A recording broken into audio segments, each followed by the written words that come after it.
Okay, so recording is on. Okay.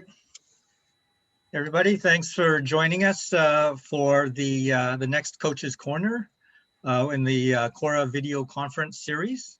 My name is Ron Chin. I'm president of CORA and a member of Falls Creek Racing Canoe Club. Today we've got Kamini, Jain and Andrea Dillon, coaches from Falls Creek Racing Canoe Club as well, to lead the discussion on how to optimize resources, whether or not in COVID. First of all, we've got some housekeeping items. Right now with the Zoom, we'd like to ask everybody to mute their microphones. And if you are going to ask any questions, please use the chat function and submit your questions there. Today we have Val Simmons from Haunani Outrigger Club in Montreal. She'll be monitoring the chat, and then we'll have those up for discussion at the end of the presentation. We also have Paul Barton from Fairway Gorge, who's handling our tech today, and we have Leanne Stanley from Kelowna Paddle Center. Okay, so also the session is being recorded. So that if you end up contributing and being presented on screen, by remaining on the call, you automatically consent to the posting of your name as it appears on your screenshot, on your image, on YouTube, on the internet, and you will not receive any compensation for any contributions that you make during the course of the call or at the conference. Okay, and so today we've got Andrea Dillon and Kamini Jain. Andrea is a longtime member of Falls Creek Racing Canoe Club. She's a founding member from 1985. She's presently Commodore of the club, has been a longtime dragon boat coach, has taken a number of crews to the World Championships over the years. And she's joined today by Kamini Jain, who is a two-time Olympian from Sydney in 2000 and Athens in 2004, making it to the sprint kayak finals in the fours. And she has been a long-time dragon boat coach and outrigger coach. She has coached CORA's IVF Team Canada on several occasions, and has won gold medals on a number of occasions at the IVF World Championships as well. I'll just hand it over to Kamini and Andrea. Thanks, Ron, and thank you to everybody who has shown up. And I know some of you had some problems. We had a little bit of a link problem, but we're here now. I'm just going to share my screen.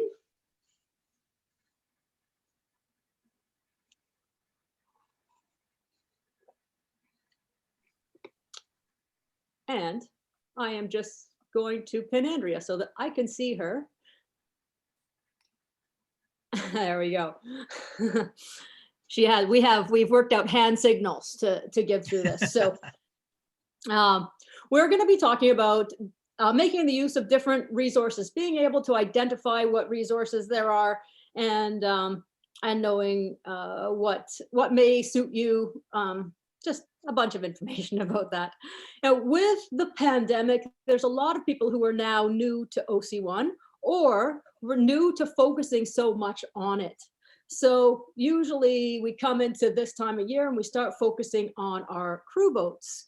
And now without the crew boats, I think a lot of us are going to feel that we don't have the direct input from our crew boat coaches and our teammates, and we're more sort of running the race alone, so to speak. So we're going to talk about some of the different resources that you can think of when you're trying to improve your paddling. So through the pandemic, and then in Canada here, the winter, we always have winter blues, right? Like, it's like, make an end. Vancouver, it's raining all the time. I mean, other places it's frozen. So we feel bad for them. So we get this sort of winter blues, and now we add on to it this whole pandemic blues of just feeling really isolated. But our sport, like, I think there was a newspaper article or a TV article in the fall in Vancouver about how our sport in these single crafts is one of the best things that we can possibly be doing during a pandemic. So it's a really good opportunity to get new people into the sport, and also to just get away from everybody and get into a safe environment where we can have a good time and work towards some goals. So now that it's spring, now that the flowers are coming out, I think it's time to get over our winter blues and our pandemic blues, and just sort of take the bull by the horns and pursue some goals. So that leading into what the first step is when we say, okay, it's time to get going. Our first goal is goal setting, right? So there's so many different things that we can be getting out of paddling. We might, so I have a little list, we might be getting all of these things out of it, or we might have more focus on one thing or the other. So the first thing is just getting out on the water. Like, how great is that? We just get to get out, like I said, get away from the crowdedness of our seawall and our paths these days. So get out, get some exercise.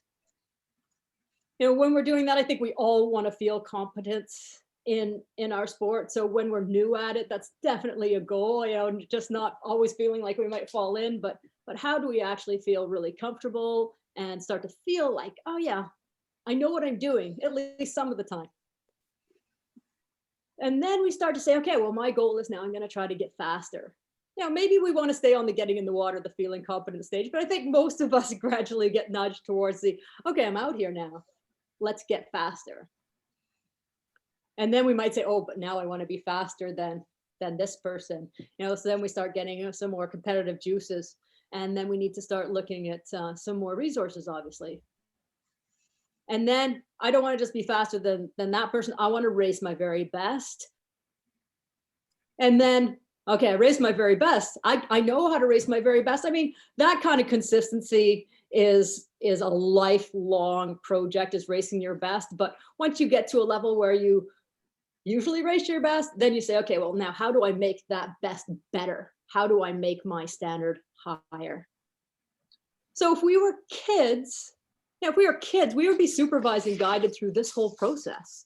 And I was a kid in the sport of sprint kayak, so I was guided through this whole process and more or less sort of guided through it till I was 34. So as adults, you know, we all come from a different place. We all come from different places where we might have had guidance. Hopefully, most of us get some good guidance when we are first starting out, so we get some good core skills.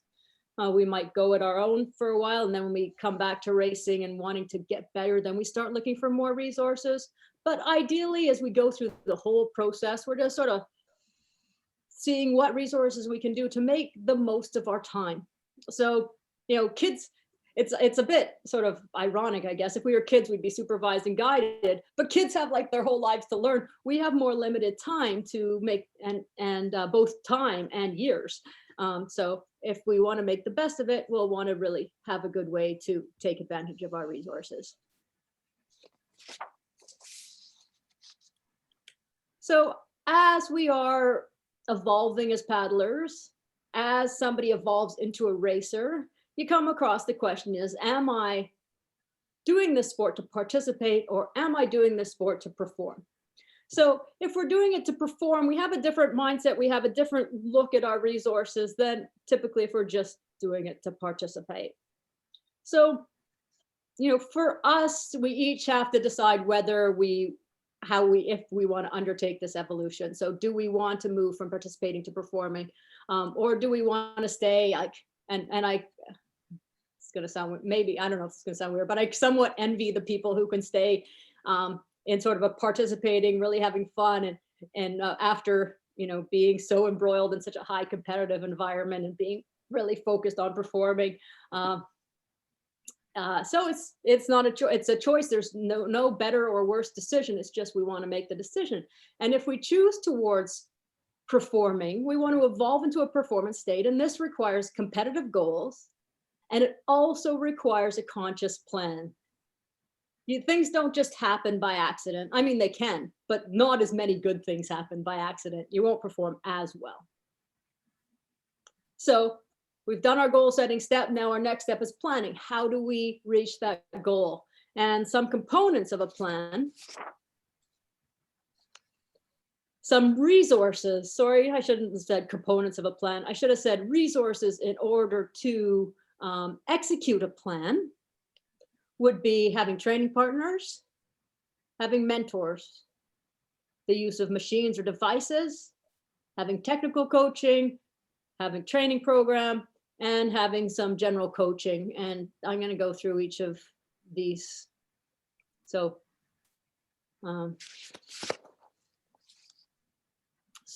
training partners. What we want to look for in a training partner. You know, when we have our crew boats, it was easier because we would train with that crew. And if we would train with them in that crew boat, or we would say, okay, well, we have, you know, 2 or 3 or whatever small boat practices, and it would be easy to go into group because you'd see everybody at the small boat time and you could plan it all out. Now it's a little bit different. It's a little bit harder. So you want to find in your training partner somebody of similar speed or slightly faster. And, you know, I always say this when I get a chance. If you can learn how to ride wash, you should learn how to ride wash, because what that does is it makes more people your similar speed or slightly faster, because now you would ride their wash and you would be able to keep up. So for me, that's really makes things really fun. You get a faster training partner. Every once in a while you come off the wash and see if you can keep up. And then I quickly learn that I can't, so I have to go back on the wash. And for wash riding, what you would do, the best place to ride wash is if this is your boat and your stern, you would, or no, somebody else's boat, you would put your bow basically right on their stern and you'd feel for the spot where it became easier. When you're learning, it is not easier because you make mistakes and you fall off. But once you've learned, it's a lot easier. The key thing is when you do your changeovers, make sure you don't lose a lot of speed. So then you also get to work on fast changeovers. So I always have to mention that because I think that's such a fun thing about paddling, and very few outrigger paddlers really sort of embrace that idea. As kayakers, it was our staple activity. Okay, so you want training partners with similar training behaviors and standards. Different people train different ways. I am very particular in how I train and the behaviors and things, and other people are much more laissez-faire. So I'm going to find people who train like I want to train, and luckily I have a whole bunch of my own athletes who I forced into my way of thinking. So, you know, are they punctual? Do they always show up? Are just the ground sort of basic ground rules? Do they take faster lines? So they paddle faster in the rest to catch up, or slower in the rest to let somebody else catch up?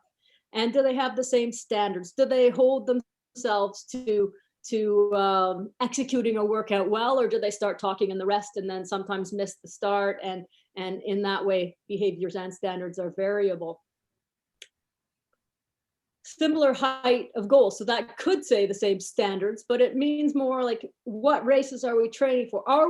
When we come out, is our idea that we want to go get to a level where we X, you know, like if everybody wants to go to London 2022 and do their very best and actually hit the podium, are they going to train that way? And if you have similar height of goals, then your training partners can drag, like if you're having a bad day, your training partners will drag you along. If they're having a bad day, you'll drag them along. If your goals vary, then somebody has a bad day and you can't, like, you know, drive them into, or they can't drive you into a higher standard. So you want to have similar height of your goals. It just makes things easier. Similar schedule for obvious reasons.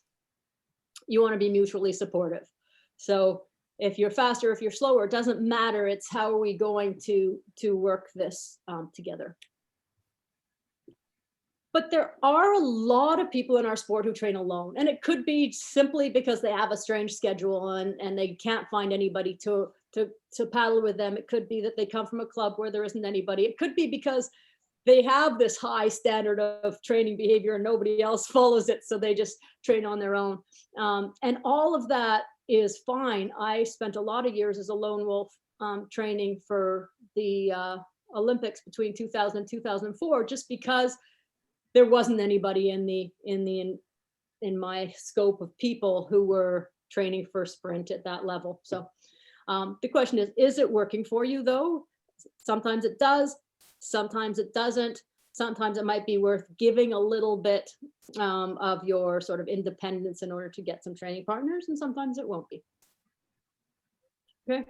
So when you have training partners, sometimes they can serve as your mentor. So sometimes they'll know more and they can help you out, but they don't always. They can't always. And I'm going to talk about mentors next. But if you have somebody in there, you have a mutually supportive environment and you can help each other in that way that you think of as mentors, and that is really valuable.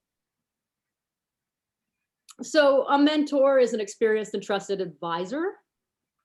So what you want to look for, it's really great. Some teams will have situations where a new person will come on board and somebody will be, sort of named as their mentor. I just flashed back to grade 1. I started a new school halfway through the year, grade 1, and my neighbor, Joanne Blair, was my designated friend. So she was, I guess, my mentor, showed me how to negotiate the new school.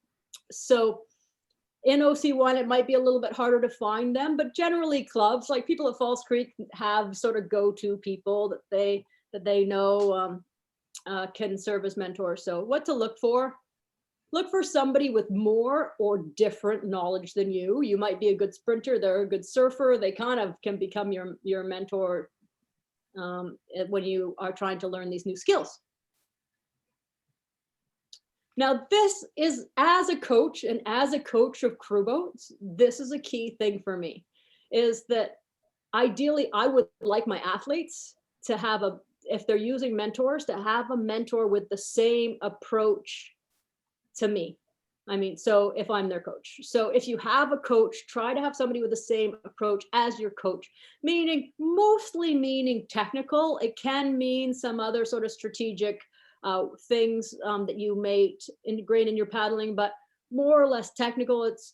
It's very challenging if one of my athletes accepts or finds mentorship in somebody who's teaching a technical style that has components that just don't fit into the crew situation. Just because when you're in a crew, say a drag boat especially, is you're looking for similarities in the training, and some things just don't match. And it makes confusion for that athlete too, as they negotiate between what I've said and what this other person has said. So you just want to be careful with that, because we are going to get into crew boats again someday, hopefully, and someday soon, hopefully. I mean, someday definitely. So if you can keep working with athletes that have been in your program before, then when we get in the boats, we're going to be more similar and more ready to go. Okay, have a mentor who understands your goals, preferably someone with the same goal or who has previously attained that goal. If somebody has already raced World Outrigger sprints or medaled at World Outrigger sprints, they're going to have a base of knowledge that's going to be very, very valuable to you if your goal is to go and do that event or go and perform at that event. Look to support the mentor's goals in return. So what do they say? What's in it for me? That's that saying. So if you can do things that support your mentor's goals, then you're going to have a better relationship. And you want to understand the limits of their expertise. Okay, so every bit of information that you can get from somebody is not necessarily going to be a valuable information for you. So just know what you want to get out of them, like what parts of their knowledge are going to be valuable for you. Okay, so some mentors can also be coaches, good coaches, but not all. So there is a little bit more to a coach than there is to a mentor. There's quite a few more sort of exacting details of how to actually teach somebody something versus just giving some guidelines and some ideas for them. So, but being a mentor is a good place for aspiring coaches to cut their teeth. And if you have a shortage of coaches in your area, take those people that are good at mentors and try to encourage them to take some more courses and become a little bit more along the lines of a coach and being able to provide a little bit more for your community.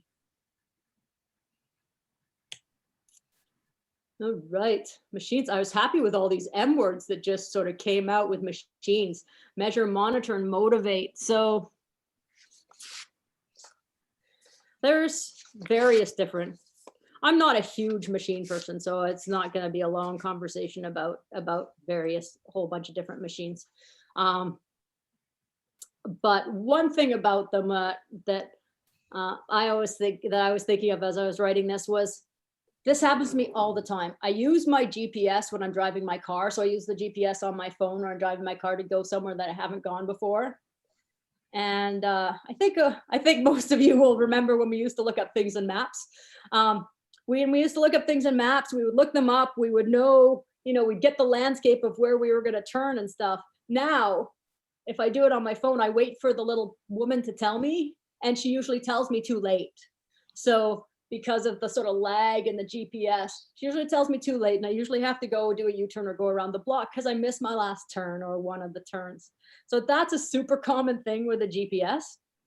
We miss the street signs. We miss what's actually happening, and we just follow blindly. So I think that's something to be really careful with machines or devices, is that we want to use them, but we want to use them to provide one part of information into a suite of things that we're going to absorb from our bodies, our boats, our environment, in order to get a full picture of what's actually happening. So first, GPSs. I love my GPS. I think that for time trials, like a GPS is the best thing, especially the time trials where you start one at a time, so you don't have another motivation thing. So they're good for measuring your speed. They're good for monitoring different technical changes to see if they've made a difference in your speed. They're good for motivating you, but they are not a substitute for feeling. So you want to feel your body, you want to feel your boat, and you want to correlate those feelings with the numerical data. So you're going back and forth. Okay, I'm going faster now. What do I feel like? Or I am going to adjust this way in which I am paddling, or this way in which I am engaging certain muscles or stabilizing certain muscles. Now, how is that influencing my speed? Okay. Or, I'm going to think some real positive thoughts. How is that in changing my speed? So really just making sure it's one of a whole suite of things that you're going to combine for your overall picture. A heart rate monitor is another common one, and usually it's used as a guideline for training intensity. So it's a little bit more of a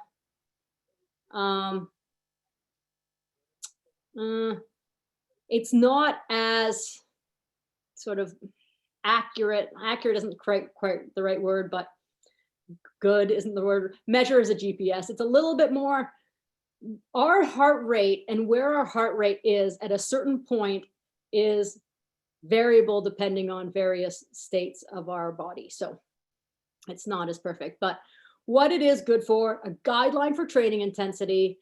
Often when I used the heart rate monitor, I used it to make sure I wasn't going too hard in my steadies. I didn't bother using it for the high intensity stuff because high intensity is high intensity. My heart rate isn't going to tell me nothing other than bragging rights if I got up to a really high number, but that's, whatever. But so it was for low intensity work. I needed to stay really low and I needed to make sure I didn't come higher. So it was to make sure I wasn't too motivated. But it's not a substitution for feeling. So again, if you want to know your training zones or what your training is if you're training at the right intensity, make sure that you're correlating the feelings. And as you get better at doing that and learning what you're feeling like, you very likely won't need a heart rate monitor anymore. Right? So it is very valuable at the beginning, but you can possibly work yourself out of needing one by having a very good understanding of what your heart rate is doing it. And of course, it depends on how your coach writes your workouts. Some coaches do work on very specific heart rates. So in that case, you would want to use that heart rate monitor, obviously. Okay, stroke rate watch. Stroke rate watches are really popular more with crew boats. For OC1, they can be popular, but crew boats with coaches from the outside are often keen on stroke rate watches. So when we're paddling, sort of a normal, whatever intensity, it's a good measure of efficiency. If we go less strokes and go the same speed, then we are more efficient. So it's a good measure of that. If we're going at max speed, it's good motivation. Like a dragon boat crew will often use a stroke rate watch and go, okay, we're going to do, 10-second pieces at as hard as we can go. And okay, that was 100 strokes a minute. Can we go 105 strokes a minute? And then just trying to get movement speed going and using it for motivation. So those are both good things. I would say that we should really make sure that we correlate it to boat speed though, because there's no point in moving fast or doing a slow stroke rate if we don't know how that's correlating to our speed. Because we can all like put half our blade in the water and move really fast, but that's not teaching us anything that's going to be helpful in a race, because never in a race do we want to just go fast with our paddles and not fast with our boat. So correlate to boat speed all the time.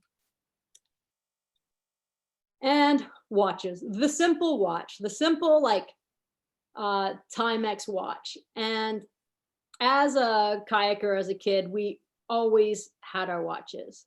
So I think that everyone in a single craft should time their workout, their own workout. So now that, when you're in a crew boat, drummer, steersman, somebody in the boat calls it for everybody. But when we're in single craft, I think that it is really, really valuable if everyone timed, or everyone has a watch.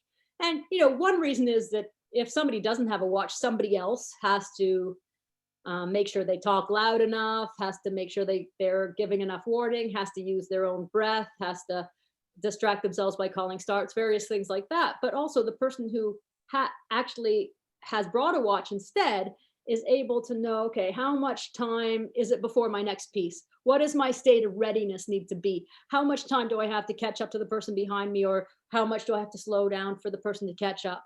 How much am I halfway through the piece? Oh, should I do a little push here? Oh, is it almost the end? Where's my motivation? So by knowing the speed we're going, having a watch ideally that you can see and hear. Some of them just vibrate these days, which is crazy making, but some of the fancy watches are more difficult, like this GPS Garmin thing is more difficult. I like for timing paddling workouts, simple Timex triathlon, $60 watch, London Drugs, stick it on the boat, make it beep, and off we go, keeping good tabs of how much time is progressing and how much in the pieces and in the rest.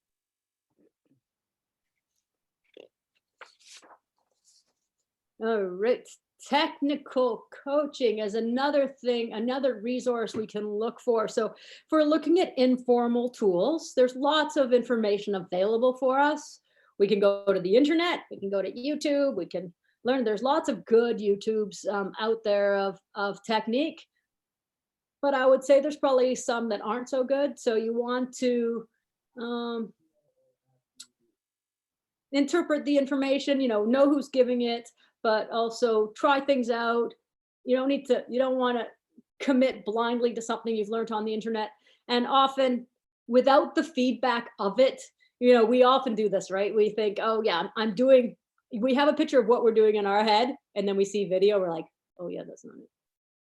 So we're not necessarily getting that feedback, but it is a good place to learn and get some ideas for you to put to try out when you're out. Peer coaching is can be a good one, especially if it's somebody from the same team.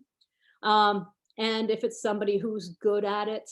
In single boats, people who aren't good at peer coaching don't tend to just volunteer information as much as anybody who's been in a dragon boat or an OC6 can probably remember being coached by peers and it just not landing that well. So, you want to be careful if you are peer coaching that you are actually able to do it in a productive way for the person that you're helping. And another one is imitation. So without anybody telling you anything, so if you are out with an athlete who is maybe better than you, maybe not even, maybe just you want to see what happens if you sort of follow, say, the rhythm of Josephine and see how that feels. So sometimes that person does not have to be better than you. I just sort of thought through when I'm coaching often in OC1 and I'm paddling OC1, I'll copy the rhythm of the person who I'm coaching to sort of feel how I would like them to adjust that rhythm. So it's just taking in information of, oh, that's what it feels like to paddle that way. And then if it's somebody who maybe has a rhythm that I really like, it's like, oh, that's how it feels to paddle that way. So when I think of this, I think of training in Florida before the 2004 Olympics. Florida was a really popular place for sprint paddlers. So there'd be people from different countries who would come for any given time. We would be there for months, and then different countries would come through.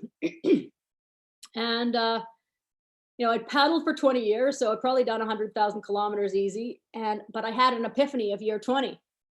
And the epiphany, I think, was a combination of two things.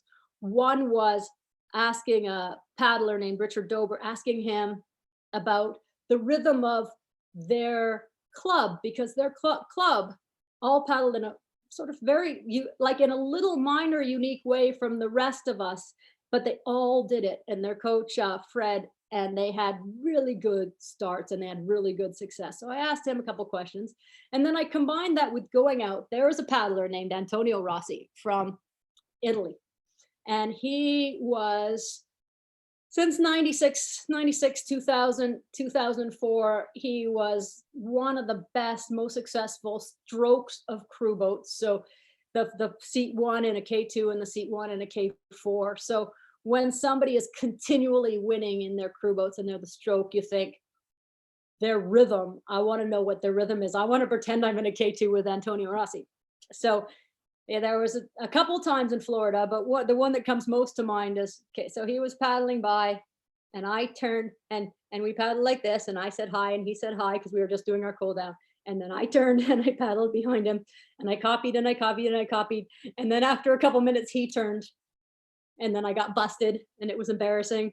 And then I turned and I kept copying him all the way back. And, I had been paddling for so long, I wasn't looking for big technical change. I just wanted to feel what his rhythm was like. And that was a huge game for me. I combined that with what I learned from Richard, and I had now what I called my Rossi rhythm. So whenever I wasn't feeling quite right, I go, okay, Rossi rhythm, and I would return to it. So, I mean, it's not something that I would learn how to paddle in completion by following him, but I could take out little bits and pieces. And the most embarrassing thing about him turning around was he was incredibly good looking. So then it became a little bit more embarrassing. He might not have thought I was following him for technical reasons, but I was, I swear. And another informal tool is video. Get somebody to video you and then come back and watch your video, or you could get a peer to watch your video. Watching video and knowing what you're seeing and knowing how to adjust things takes some time, but that it can be learned. Okay, so key things with these informal tools: assess the information you take in. So all advice may be good advice, but all advice is not good for everyone.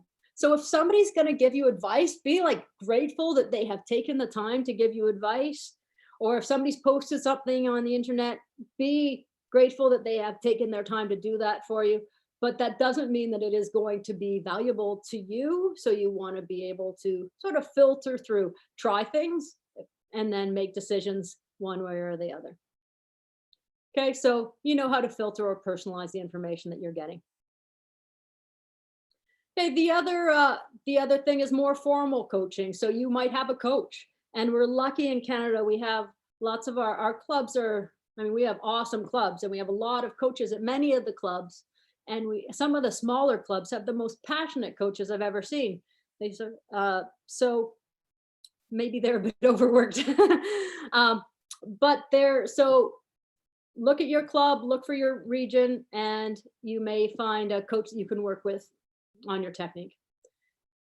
With all of this, Zoom pandemic stuff, it has become much easier to work with somebody who is further away, to work with somebody through this medium. And it would be something like you would send video to them.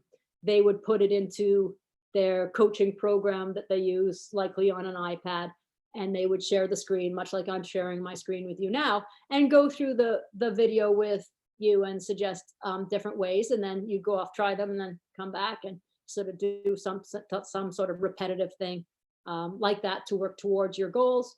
And you could also record it, and you'd be able to look back at that video to remind you about what you learn. So the thing with technical coaching is that you do want to research, who you want to listen to, who you want to engage. But then once you decide, you should really commit to that person for a period of time. Coaching is a two-way street. So you want to build that relationship with that person where you have language and you have methods that work for you in that relationship. So coach hopping is challenging, or taking coaching technical information from multiple sources all at the same time can slow your progress.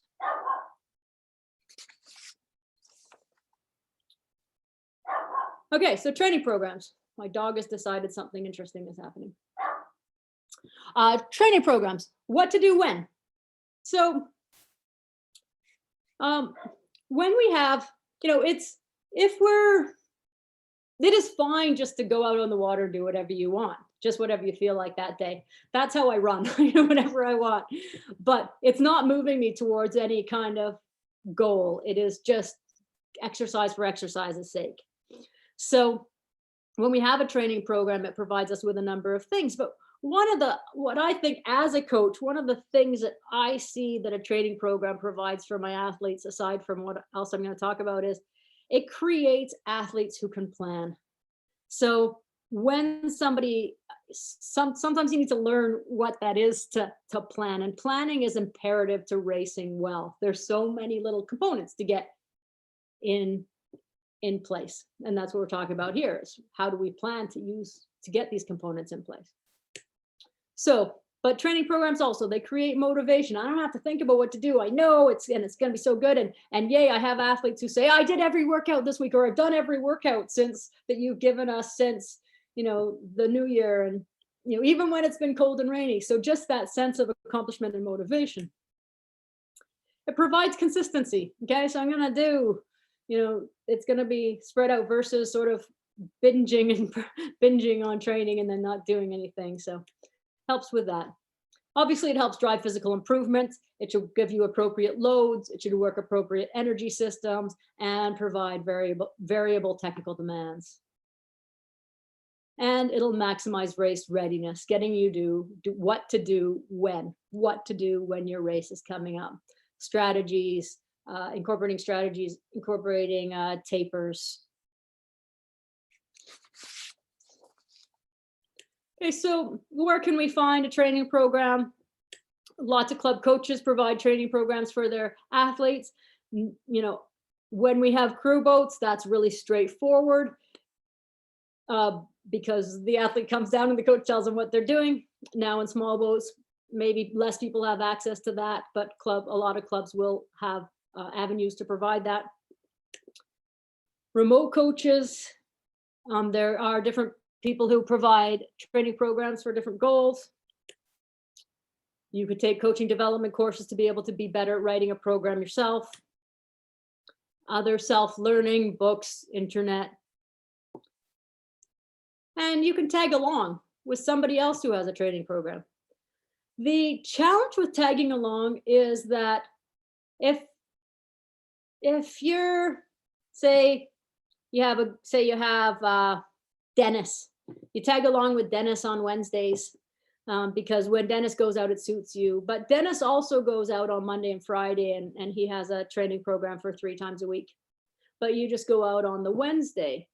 So what's going to happen is that on the Wednesday, you're going to have this great workout, and then you're going to be lost the rest of the week. So you're going to really look forward to Wednesdays. Wednesdays are going to be awesome. You and Dennis are going to go duke it out. But the rest of the time, you might tag along with Beatrice, and Beatrice is working on a different program towards a different goal on Monday. So it's better to have your own program and to have your own training partners that are all working on that program, ideally.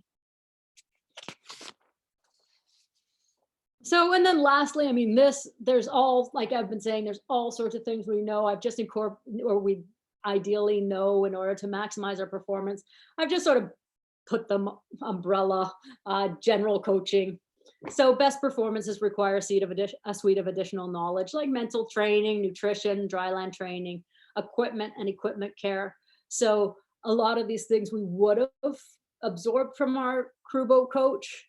Now the crew boat coach will be talking about how we need to be mentally ready, and before each piece there'll be like that talk and you get all ready. Now we kind of have to do it on our own. So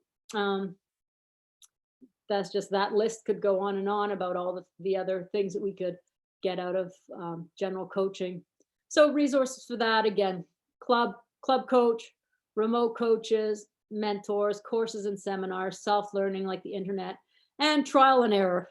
But as we get down that list, we're getting into situations that the learning takes longer. You can learn, but trial and error takes longer than a club coach or a local coach. I should have said local rather than club coach, local versus remote. A coach who's going to be able to actively guide you through things is gonna, obviously you're gonna learn a little quicker that way. All right, I get to pass off to Andrea now for this one. All right, so first of all, Ron, I know I'm known as a dragon boat paddler, but seeing this as an outrigger group mostly, just to allay people to think or to know, I have done 4 world sprint outrigger races in various parts of the world. I am a marathon paddler. I've done a Molokai and Catalina and things like that. So I have a little bit of experience in that. Just recently have been matched into the dragon boat coaching. And what I take away, because I have raced years ago, I have looked at what the platform is these days. And one of the things is the landscape has definitely changed. Before we could get almost BFFs together, we could train together and we could go and either be on the podium, but certainly as Canadians, we've always gone and we have represented Canada very, very well. But if you look worldwide, and this is the reason why this session is so great, because if as an athlete I decide I want to go to a national or an international competition, no longer is it just more of a casual involvement.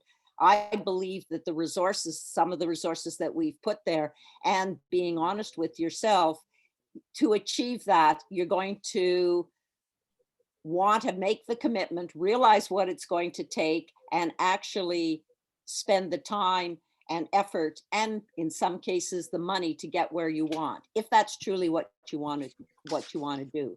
So it is a huge commitment to access all these resources. And I think there's a lot of feedback, if I look at what CORA is doing, to ask the question to find those resources.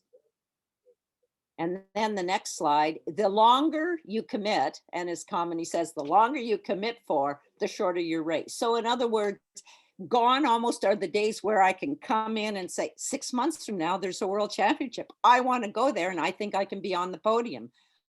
The joy about COVID is we can look to London Sprints 2022 and actually start the training process now, and we'll be so much more ready, and we have the resources.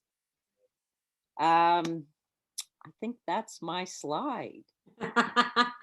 Well, we are, thanks, Andrea. So we are done now. I wanted to take this opportunity to tell you some of the things that I have upcoming. So I do have training programs going. I'm pretty excited. I got like all of a sudden really excited. I've been pretty excited, but I got really excited about London 2022. So I have training programs available for that. I have remote coaching, and also a new breast cancer paddler seminar series, which probably doesn't apply to most of you, is going to start in April. So I'm quite excited about that.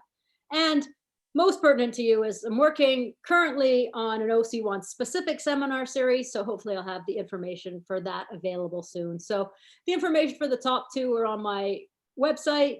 If you're interested in receiving the information on the OC1 seminar series when it comes out, please fire me an email and I'll send you that information. If you're interested in the notes for this presentation, I put them online. So it's basically my website, Right Angle Performance /CORA, and that'll take you to the notes, and you can print them off or download them from there if that's something that you'd like.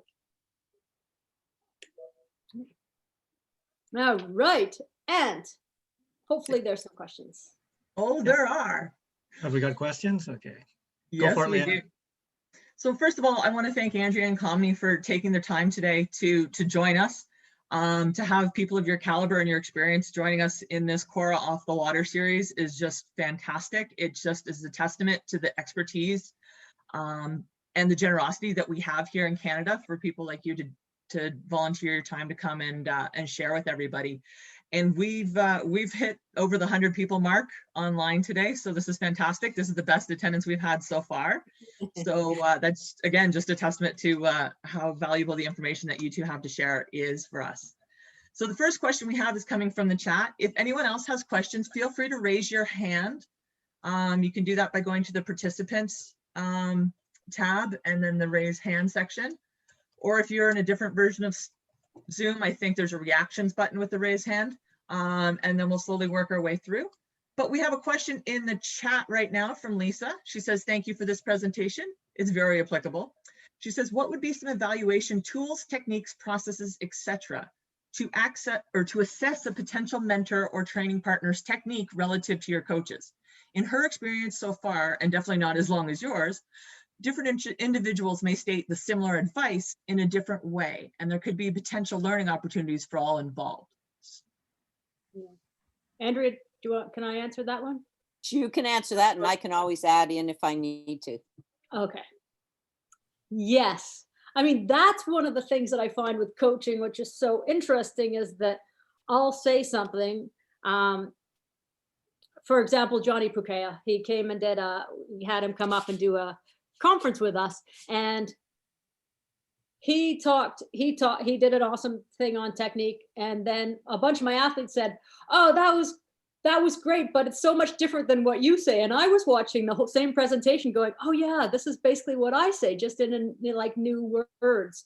So Lisa, that's, I mean, a super good question, and it does take a little bit of processing through whether it is similar, because it's not necessarily the advice that differs, it's how the advice is interpreted that differs. So it just leads to a bigger conversation about, and that's the whole key of coaching. It's like, I can say something, but then you see Leanne smiling because she knows that you say something and you're sure that what you said was so clear, but it's been interpreted so much differently. So that's one of the key things. I'd say the conversation would be, and I shudder to say this because I coach so many people, but the thing would be to go back to your original coach and say how you've interpreted the information that you've been given, and does that align with your bigger goals with respect to this coach or the crew in which you were part of with this other coach. So I think that that's the way, because then you're testing your understanding of it, and you're not saying, don't send that person that video and say, is this like you? Say, this is how I've interpreted that video. Is that like you? And yeah. Andrea, anything to add? No, I agree totally with that. Always ask for clarification.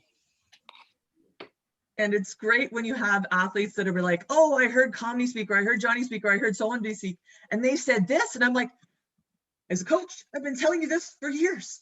Yeah. But just because you said it just a slightly different way, they finally got it. And that's really all that matters, is that it finally clicked with them, right? Because we all use kind of different language as coaches. But it's so, yes, I understand when they hear something from someone else and you've been saying it forever, or you think you've been saying it, but they haven't interpreted it. So, well, very common. Sometimes it's a situation that an expert is somebody who's from 300 miles away or more. So you just engage in a different way when you have a guest sometimes. That too. And so Jain Minty, you have your hand up. If you'd like to unmute yourself and ask your question, please come on in. Not actually Jain here. It's Tyler. Oh, it's Tyler. Hey, Leanne. Hey, buddy. So thank you very much. Looking ahead to London, I'm out east and there's really a shortage of V1s here. I was wondering if you'd ever come across any online resources for steering, because it's a completely different beast. Like, it doesn't matter how skilled you are in OC1. A V1's a very different challenge. And I just wondering if you'd ever come across anything that kind of explains the different approaches to steering an outrigger. I haven't myself, but I think I'll pass this question on to Leanne. What I've more found is just watching people doing different things. I mean, there's no shortage of watching Tahitians doing different things. but that's not the same as actually getting instruction. Leanne, do you know of anything?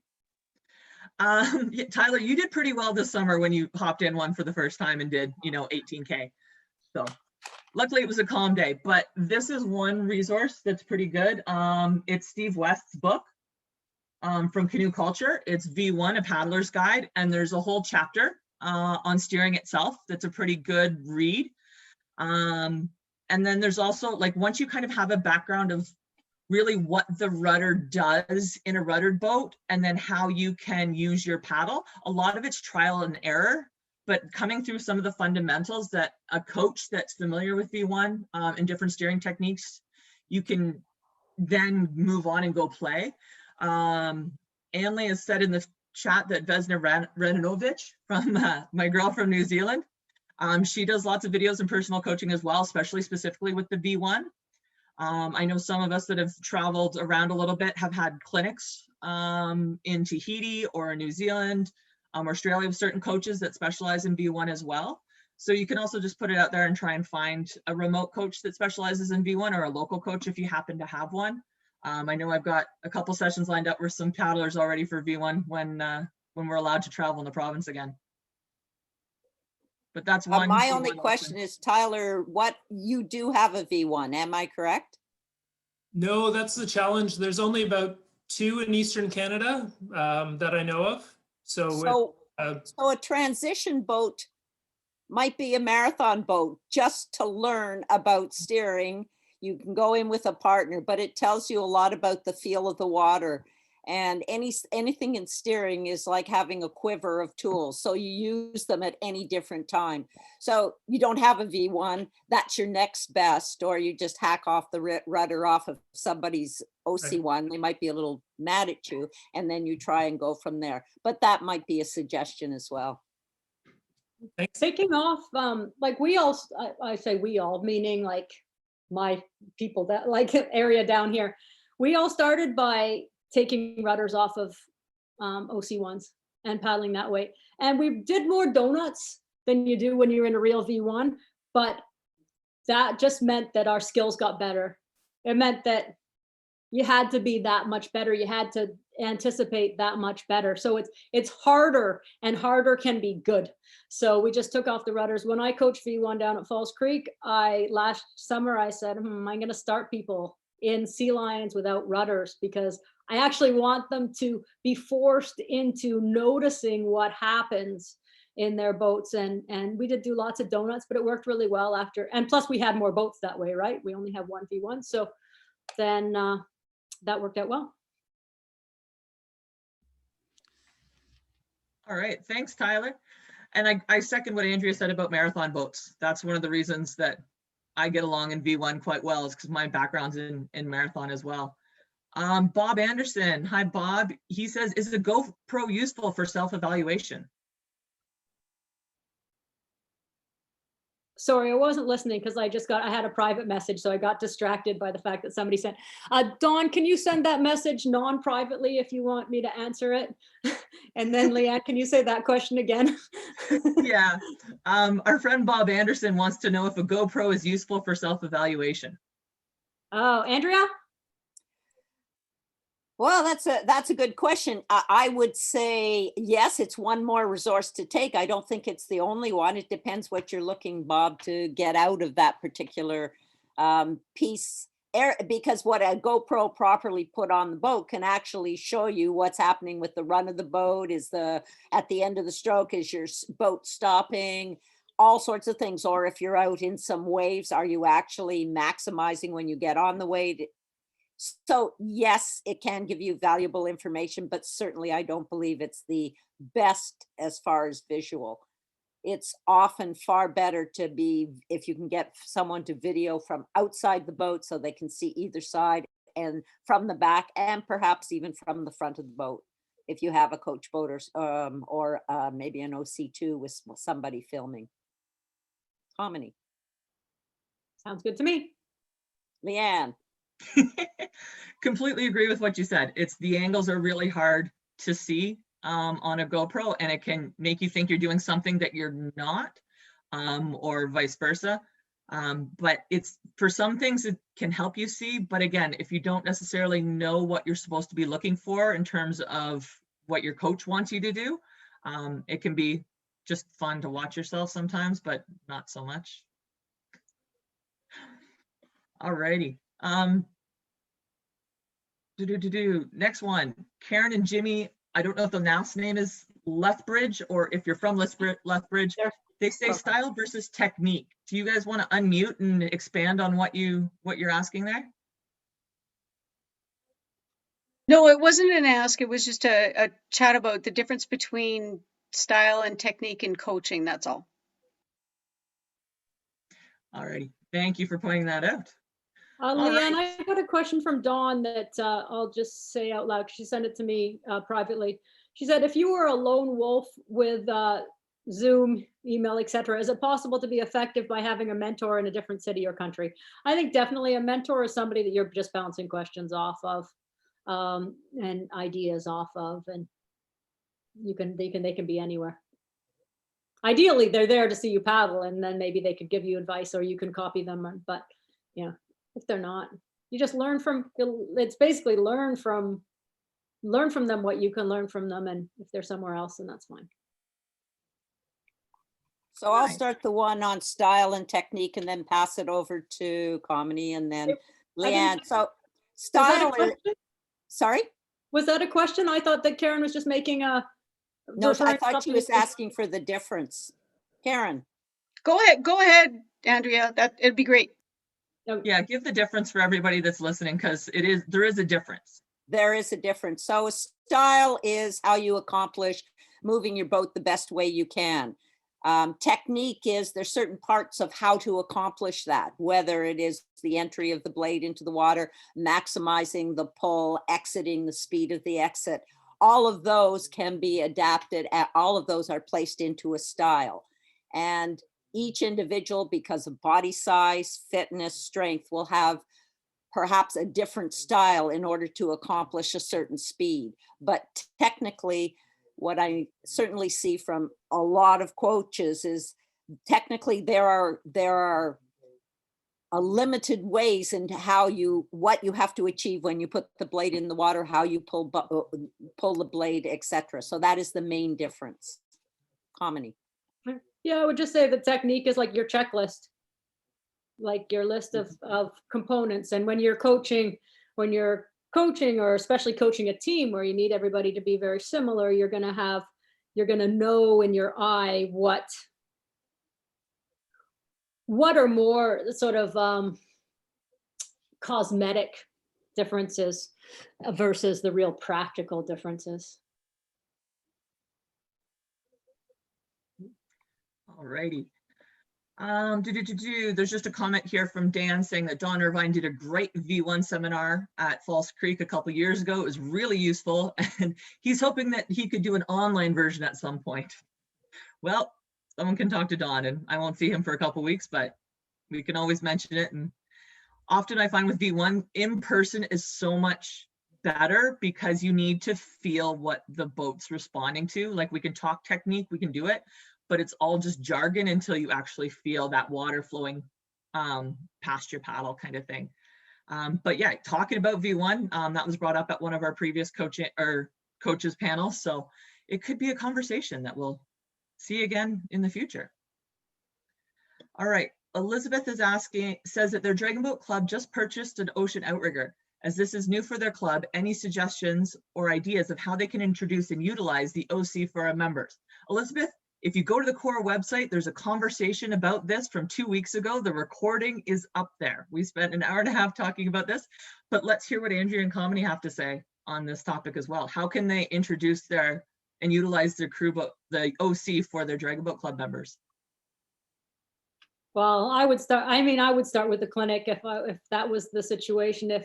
If you're not, it depends on the knowledge base of outrigger canoe in the Dragon Boat Club. If there isn't much, I would bring somebody in, like right from the get-go, to work through everything from equipment care to safety to how to paddle it, just because starting off on the right foot is the best for the longevity of your craft, the canoe, and the better learning there's, and it's the same. I think it's a big thing with V1 and same with anything. You start off just, this happens in surf ski too. People are like, oh, here's a paddle. You go out and paddle.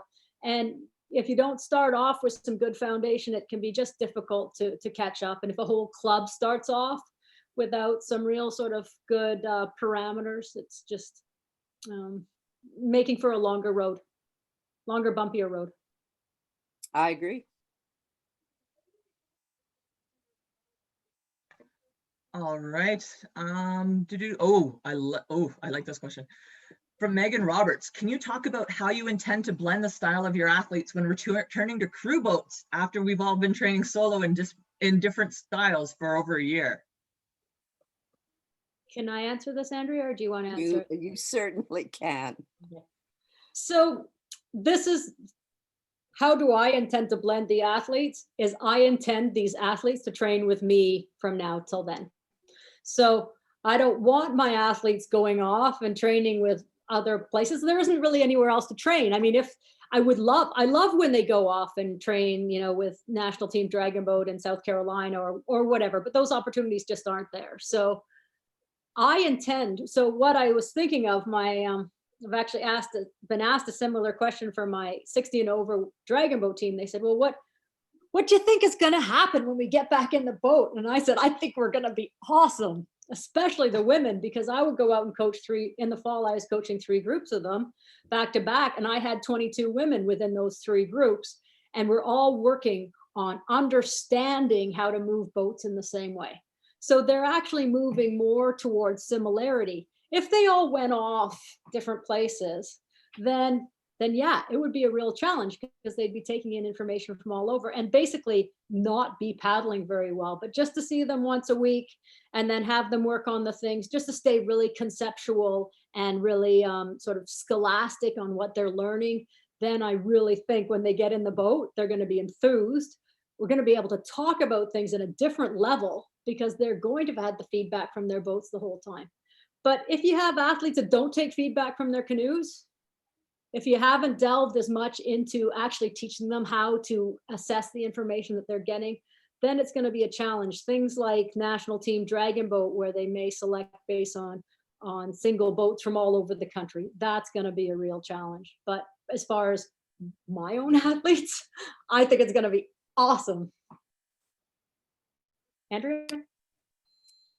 And I think if you don't have a club coach per se, this goes back to who you choose as a coach, and you make very clear that you're training what you're training with. So if you hire a coach, that coach should be in the listening of what crew you are working with. If you have your own dragon boat team, then I would solicit that dragon boat team to come be part of the program and the coaching you're getting from a remote coach. In terms of my novices and race development groups, when I take them out, I'll put in terms of crew composition, I'll put the best paddlers with the style I want in 1 and 2, and have the paddlers behind them mimic them and stay in time with them in order to set sort of some kind of a precedent within the crew. And then I suppose the crew composition will factor in pretty significantly in that.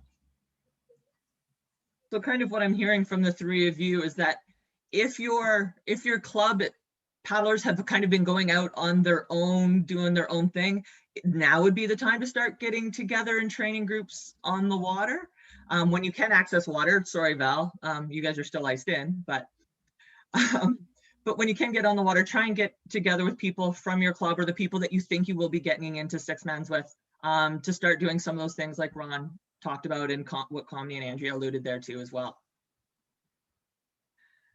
I'm guessing this is Derek Schroeder with this question. Derek, could you possibly elaborate on the top arm hand finishing position in V1 versus OC1 as it might relate to Dragon Boat? Yeah.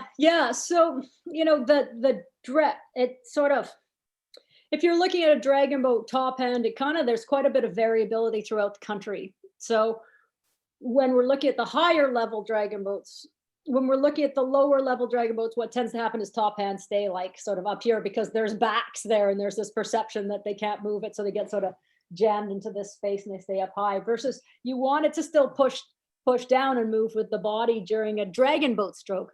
There are some teams in dragon boat who will keep pushing way down and sort of try to touch the gunnel and then swing out. That's not the way that Andrea and I teach, but if one was going to swing all the way down, it would become more similar in OC1 than OC2 or than in dragon boat. But it really, if this is part of the conversation, Derek, of how do we go from OC1 and such focus on it into dragon boat, and is the top hand something that needs to be considered? I would say that probably not so much. Probably what we'd be doing when we came into dragon boat we'd be with our typically shorter blades and with our typically bigger body motions, like bigger body motions in a forward lean perspective, we would be sort of making some adjustments to sort of paddle angles to make up for the fact that dragon boat blades are straight, as well as just that the sport lending itself with the lower feet and stuff into more forward lean. So we would maybe be adding that hinge to help maintain a good paddle angle. So the top head would still sort of press down, but would be added to the reach, because obviously if you press all the way down with a dragon boat blade, it'll end up more negative than an outrigger blade, you know, something like that. But so it's not something I'm concerned about with my athletes, but I always typically have to ask them to more of the top arm, low elbow at the Tahitian V1 top hand anyway. Derek, feel free to unmute and say this stuff if you have follow-ups. I'm not sure it's going to work because I've never really spoken on Zoom before. We hear you. Okay. So we're trying to teach the athletes to lower their top elbow a little bit more than it was typically taught in sprint canoe type dragon boat from the East Coast. And watching the Tahitians race V1, we're noticing that their top hand is finishing quite low, even when not used in a steering stroke, but in a typical movement, we don't find their top hands very high. And we're just asking, I'm asking for maybe a little bit of input on that. In terms of outrigger technique specifically, or are we still applying it back to dragon boat? I think we're going to see dragon boat move more outrigger based stroke, but the Tahitian V1 stroke, I'm finding their top hands are finishing a lot lower than we normally would have taught. Oh, yeah, I don't find that. Sorry, I can't really answer it, because for me, it's not further down than I would have taught. So yeah, so it comes from a different style that's being coached down there, that's come out of Tahiti. And so what they're doing is often, and I know that this isn't the technique or this isn't the style that False Creek coaches, but other, like Johnny Puakia talks about this, where it's like you finish and then you kind of it's that follow through where you let that paddle kind of come back. It's a distance stroke. It's not a sprint stroke. When you're sprinting, you're coming here and then you're pressing off the bat, very similar to dragon boat. But in the distance stroke with the slower stroke rate, it's definitely coming through. But the power's off when that bottom arm reaches your torso, but then you kind of let that bottom arm relax and that blade just floats up. So that top hand just kind of follows through and flows. So you're not forcing the water as you're coming out of the water with the blade. It's just kind of let it float up and come with the water naturally. So that's why the top end ends up a bit lower when you think of the Tahitian style, when you see them paddle versus some of the other paddlers. The only thing that I would add is some of these, when you look at some of these YouTubes and videos, check out what they're doing. Are they catching a wave?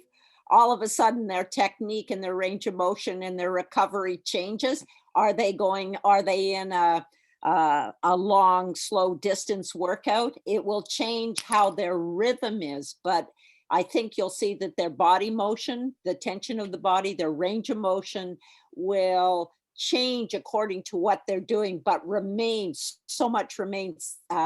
similar. So are they moving at 9 kilometers an hour versus 15 kilometers an hour? exactly. So you just, again, it's filtering. What am I looking for? What am I actually looking at? And hey, who do I know I can ask the question of? Just like you are now. So that's what I've seen. And Lisa Hawkins has a follow-up one kind of to this, and she's saying she could listen to this stroke comparison talk all day, which is why I think most people are on this call, because this is the kind of stuff that just makes us all happy and motivated, excited to go back onto the water.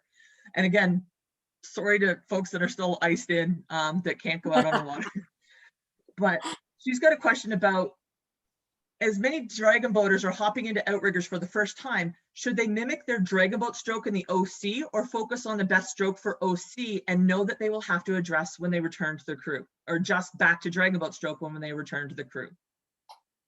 Okay, I can answer this. Can I answer this? You can Okay, answer. so I mean, this is a continual question, this dragon boat versus outrigger, and this sort of just this like sort of thought that they're on different ends of a spectrum. But for those, you know, like Andrea and I, we coach both dragon boat and outrigger, and from our perspective is that if our athletes who are paddling dragon boat, they spend a lot of their training in outrigger, we select based in outrigger, so nobody in this world has enough time to learn two things they're very best. It is better to have a style that works for both. But that's the challenge with when somebody paddles dragon boat with somebody and outrigger with somebody else, and a lot of clubs that aren't as used to this cross-pollination that Falls Creek has. So we're really sort of fortunate because we worked with so many athletes where we basically have the technique elements. Remember, we talked about the technique elements. So those technique elements are the same, whether our athletes are an outrigger or dragon boat. Some of the style things might change. Maybe their top arm presses down a bit more. They hinge a little bit less. They rotate a little bit more. Their hips are used slightly differently because of the higher foot position relative to dragon boat, where the feet are much lower. So there's sort of differences that come from the equipment. The blades are bent, as I said before. The blades are relatively longer. The water is closer, those sort of things. But the elements of style or the elements of technique are the same. So if you buy into the idea that the best way to, you know, move through a stroke is to transfer weight through your top arm and stabilize that weight with your bottom arm as you rotate through. Well, yeah, that goes whether you're paddling kayak, dragon boat, outrigger, or OC1, OC6, V1. Those just sort of pervade overall. So that is the challenge, is getting our athletes to understand these fundamentals and that they keep those fundamentals consistent, because basically you're looking for an athlete to buy into those fundamentals. And you can't say, oh, I buy into them here, but I don't buy into them there. Canoeing is canoeing. So we want to, I think we want to be able to bring take that conversation away of having this dichotomy and bring them together into canoe strokes and fundamentals. Andrea? All said. Okay. All right. Susan Mott, again, another phenomenal resource that we have here on the West Coast. Just seconds that learning and understanding the fundamentals of technique are so important to do first. I like how you read the words exactly. So there he goes.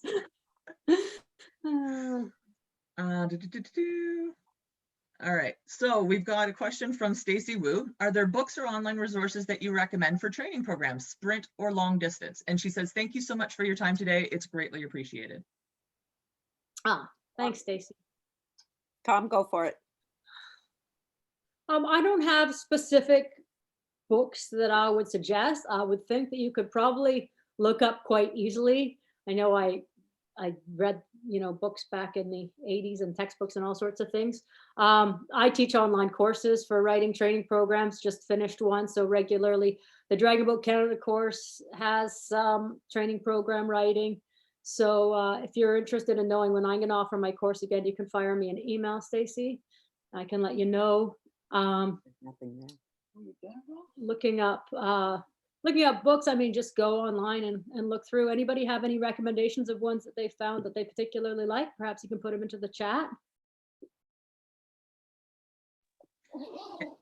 And Stacy, are you looking for resources of how to write your own training program, or accessing to ones that are already made, or people that could make them for you, such as Kamini and Andrea at Right Angle? Hello?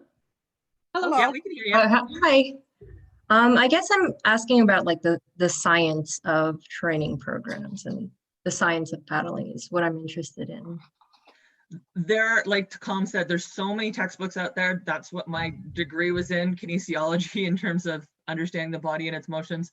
There are some resources out there. If you're looking for free stuff, if you look up April Zilg, she goes through planning your training program and working through it on her website. She does it, she has it on her blog, which is an easy one to find. She just did that last year. As far as books, there's just way too many to name. There's so many different approaches. There's so many different, and there's a lot of conflicting information out there as well. And then you can get super sciencey into undulating programs versus linear programs versus block programs.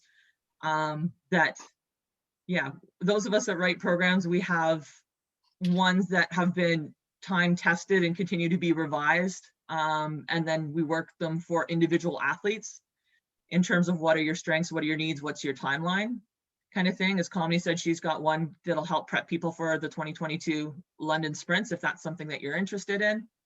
And then there's a comment here in the chat that NCCP has an entire course, which is a good place to begin as well. Thank you so much. Thanks, Stacy.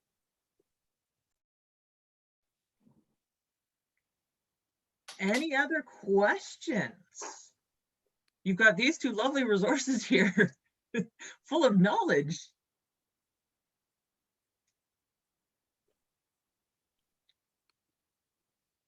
Actually, Kamini, back to your discussion on the style when paddlers are in the same boat. What are your thoughts on type of paddle in the same canoe, like double bend, straight shaft, that sort of thing? Oh, Like I'm a this super strong advocate of having the same paddle. Yeah. I like, especially double bend versus single bend. I really Right. think, I mean, I use a double bend for V1 and then a single bend for V6. But the dynamics, just the weighting, the pressure phases are just that much difference that Mhm. I would say, like, take that variable out of it. We have enough Right. other variables. Yeah, because when you mentioned the way that the paddle enters the water and the pressure, you know, when I've coached the novices, I've had some paddlers with a double bend, and I've noticed that their paddle seems to become submerged later than everybody else's who have a straight bend. I think that's what it was, or at a different point in time, so it looks like they're out of sync from outside the boat, when they might actually be pulling at the same time, or applying pressure at the same time. So it's one of those things that's kind of, you know, it's kind of hard to gauge. Yeah. If you've got people with different paddles. Yeah. From an outside perspective as the coach, that's true, Ron. And then plus the inside perspective of feeling the boat and feeling the unison when power phases are going to be slightly different. You won't be able to, you know, have that just like the boat is just running itself because we're all the same. You're just building in a change already. Actually, yeah, that's right. And so it would be, say, for example, if you're following your strokes people, it'd be hard to follow that top hand going down at the same time, because that person may actually, you know, if they've got a different paddle, it may not be exactly the right moment in time, right? Yeah. And you know, Yeah. it's also how advanced is your crew. I mean, if you're doing a change race, you'll want everybody to have the same paddle that's in the boat because you're going to jump in and jump out. So you want everybody to be used to that same paddle versus, oh, what do I have now that I'm in this seat? But at the same time, if you're a more wreck canoe, you know, where just that's not going to be your limiting factor, that's not going to be your limiting factor to your success or your enjoyment, then it's, you know, less, the paddler has whatever paddle they happen to get secondhand from another paddler. Then but as you evolve, as your goals get higher, as your precision gets more, it's just one of the things that you can control. And that also applies to the blade. That also applies to the width of the blade. Even if you all had single shaft paddles, if somebody had a 9.5 and someone else had an 8.5, it's going to affect how they understand how to pull the water, and it's going to impact on the rhythm and the blend of the boat. So have all have the same width and single or double bend. Yeah, because I remember one time being a change coach in one of the crews up in Vernon a number of years ago. And there was one seat in that boat that had a paddle with a big face on it. And everybody who sat in that seat dragged their blade compared to everybody else. For just watching from the outside, you know, that big blade caused problems in that crew, I think. Yeah, I mean, your physiology, the way that your stroke rate moves, the way that your fitness is very, your choices in racing are very much dependent on the amount of resistance you're getting on your blade. So you throw in a bigger blade and all of a sudden you're changing a lot about your physicality and your needs, your physical needs. Mm-hmm. I see a question, Leanne, from Lisa about what to wear in Pacific Northwest waters. She says that she was dressed for the water with a full dry top and bottoms, and she was shocked to see other people wearing less, and then she wonders if she's over the top. This is what I would say is, when you're learning, wear lots, like safety first, winter, stay close to shore, do all the smart things, wear your PFD, know how to get back in your boat. Don't go out if it's wavier than you're able to handle. But as we get better, we start not getting lackadaisical about safety, but just realizing that, you know, Leanne's probably not going to fall in next time. She probably doesn't need to wear a whole dry suit, but maybe she will wear a dry suit. But, you know, then you start to adjust to be more sort of comfortable with the assumption that you're going to stay above water. And if you fall in, you're going to very quickly get yourself out. But definitely start off, if you're in the falling in stage, being over the top, and don't be embarrassed about it. Yeah, absolutely. And I did swim last April here in a downwind, so it happens.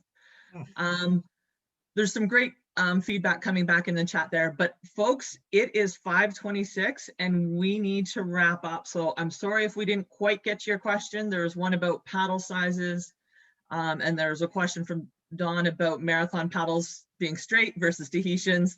Dawn, you already heard this answer on the Puakia chat the other day. So if you want, you can email me questions. Andrea, Kamini, any final words from you folks? No,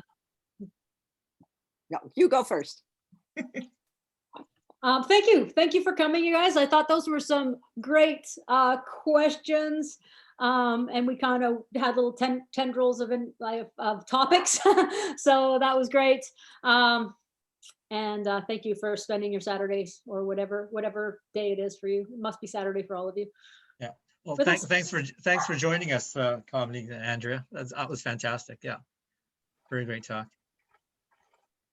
Great. See you guys all on the water.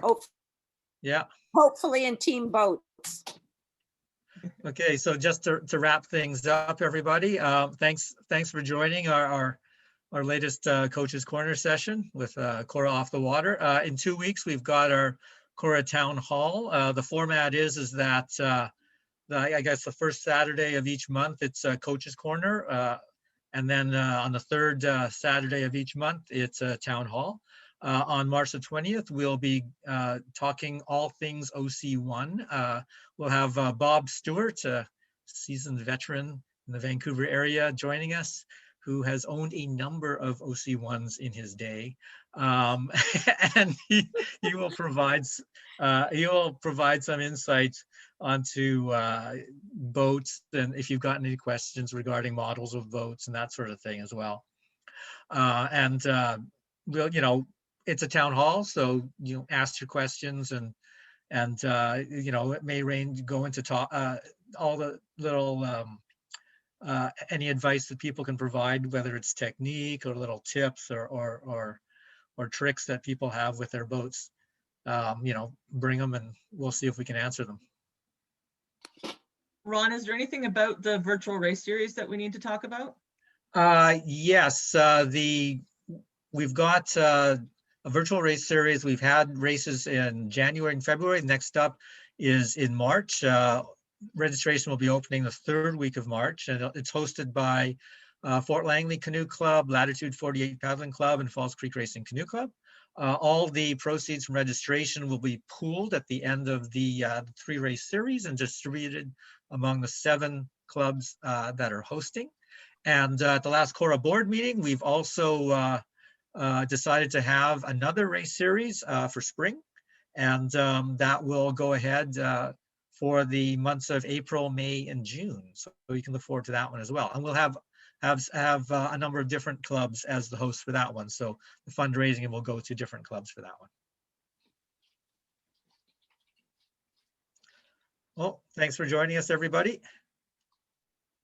Thanks again, for hanging Kamini and out on your Andrea. Saturday afternoon, evening with all of us. And thanks again to Kamini and Andrea. It's great to see everybody, and yeah, see folks on the water or online Yeah, next in a couple session. of weeks, maybe. Yeah.